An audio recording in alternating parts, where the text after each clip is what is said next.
just simply forever. That's very moving as well, isn't it, Gary? And you would have known Nobby Stiles and obviously Bobby Charlton extremely well. How much did they talk about it, or did you have to draw it out of them and say, tell us all about that? No, they wouldn't talk about it that much. I mean, Nobby Stiles was an incredible influence on us as young players. He was the coach of our B team, which was effectively the under 16s, 17s when we first joined United. Competitive. Again, quite emotional, really, thinking about the fact that you look at sort of Geoff Hurst being the only remaining member of that team, and sort of they've obviously all passed now, and Sir Bobby, obviously, I think is probably the greatest ambassador for English football that we've ever had, and obviously got Bobby Moore and all the other great players. It's an emotional thing, and something that I think that we've not been able to repeat since. But what they achieved back in 1966 is extremely special, and hearing Geoff Hurst talk then was just beautiful, really.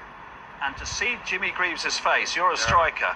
There were no subs in 1966. I've got to reiterate that. You weren't in the 11, that was it. England's greatest in terms of goal-scoring ratio. Of Jimmy Greaves, you would have played Jimmy Greaves. His face at the end then, when England have won the World Cup and he's on the outside of the party looking in. You know, I remember my teacher, all he spoke about was Jimmy Greaves. Every single thing we'd done about finishing, he'd tell me about Jimmy Greaves. And even just watching him walk off in his suit, you know, obviously England have won the World Cup and he's devastated. It must be so difficult for him. We know how his life went and what happened with him, but like, I can't even imagine him getting into the same sphere and atmosphere of how he would feel like in that moment. Because remember, was it February when Geoff Hurst got into the team? Yeah. You know what I mean? Everything was about Jimmy Greaves and he was going to be playing, he was going to be the man, but it's unfortunate for him, but what can you say? Geoff Hurst taking his opportunity. But what a decision from the manager. Oh, yes. Yeah. And again, it's a good reminder to any players, you've got to be ready. I think we mentioned it a number of times, when you're that professional football and you get an opportunity, you will get opportunities, go and take it. Yeah. And he certainly did.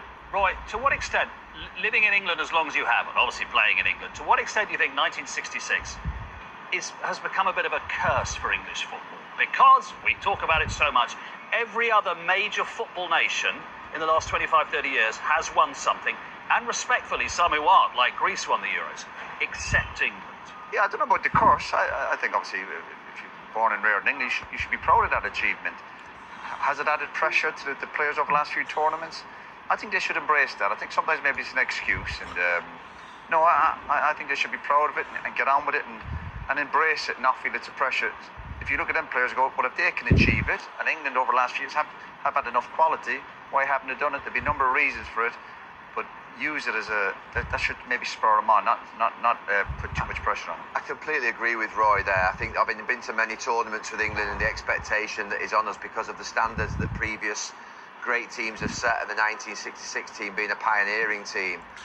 If you feel that that's a curse, then you shouldn't be playing for England, and we never lived up to their standards, to what they achieved.